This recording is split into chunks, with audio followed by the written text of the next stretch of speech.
Mr. Deputy Speaker, the proposed amendments to the Finance Income Tax Bill may be split into three sets of changes.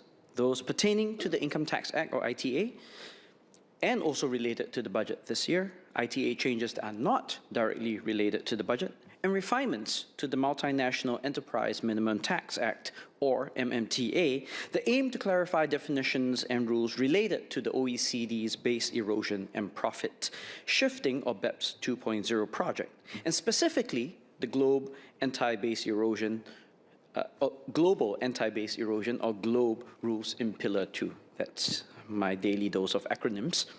Now, my colleagues, Louis Chua and Kenneth Tiong, have dealt with the first and second elements of the bill.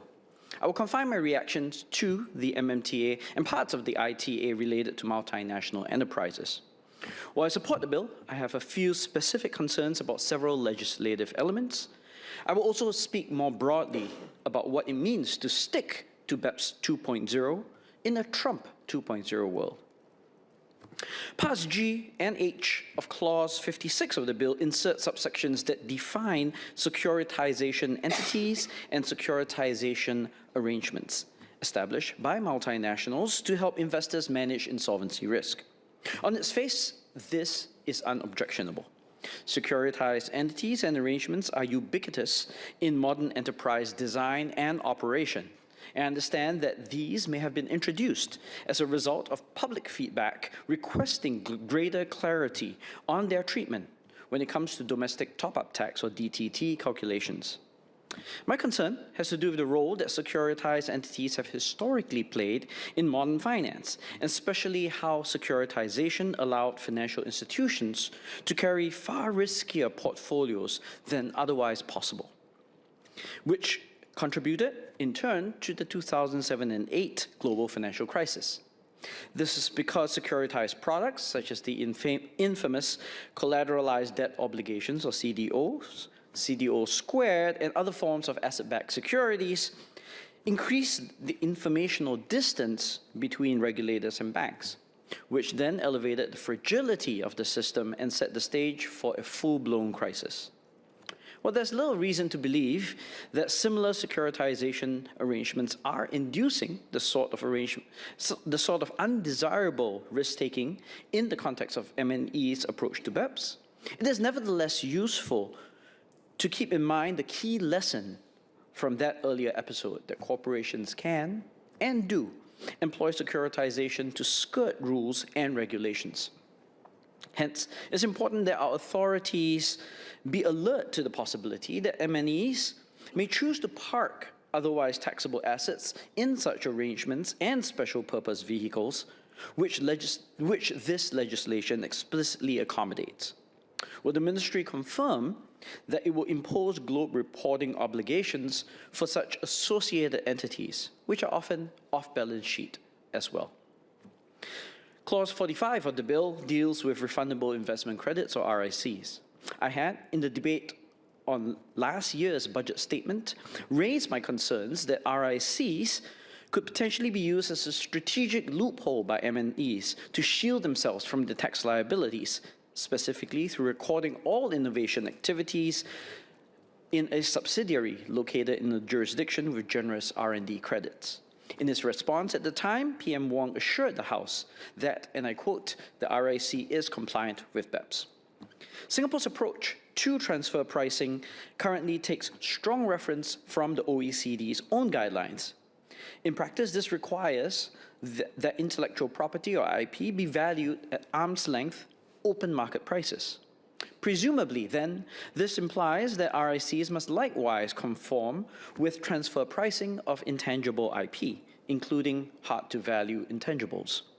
In scrutinizing Clause 45 of the bill, however, I did not find any such restrictions written into the language of the proposed legislation. The requirements for arm's length conditions do, however, appear in the original Income Tax Act. May I confirm, then, that the self-same stipulation on pricing applies with equal force to RICs via reference to ITA Section 34D. Now, all in this House are undoubtedly aware that we appear to be transitioning from what had hitherto been a robust, United States-led rules-based international economic order toward one which is much more transactional, where might makes right, and the US, rather than being global caretaker, comes across instead as an economic bully. Small countries, such as Singapore, are unavoidably at a disadvantage in such a Machiavellian system. This applies to an international project, such as BEPS, which is heavily reliant on the buy-in of nations to sustain it. Now, does the exit of the United States from the system irreparably undermine BEPS and the multinational minimum tax? This is, of course, the fear that many have.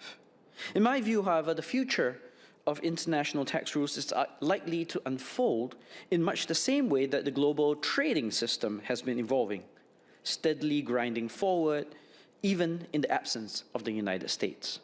To date, more than 50 countries already have Pillar 2 rules in force, and the passage of this bill will further consolidate our nation's own position within this group of like-minded economies.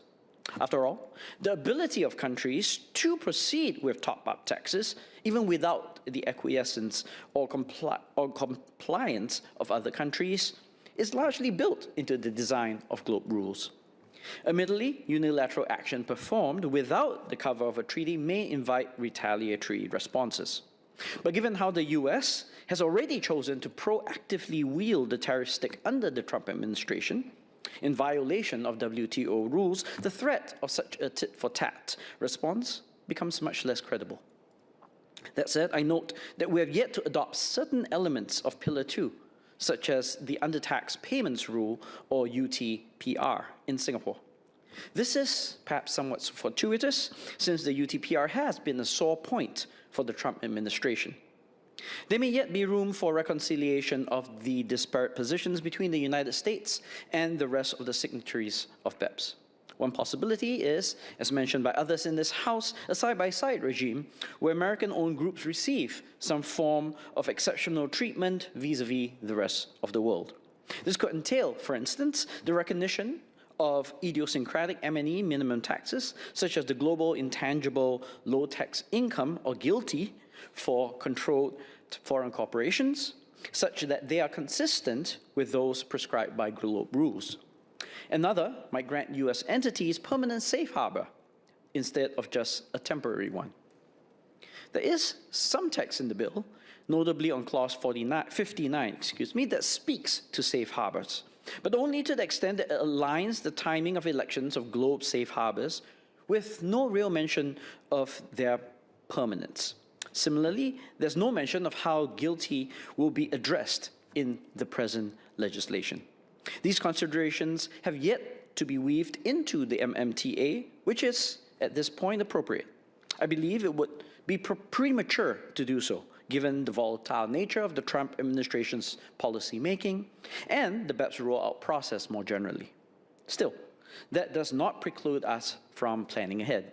To that end, I hope that the ministry will share whether, in its view, there is a more plausible or likely scenario among the various possibilities for how the global minimum tax, corporate tax regime will play out, and if it has sketched out a tentative plan for how we might revise legislation as these different potential outcomes unfold.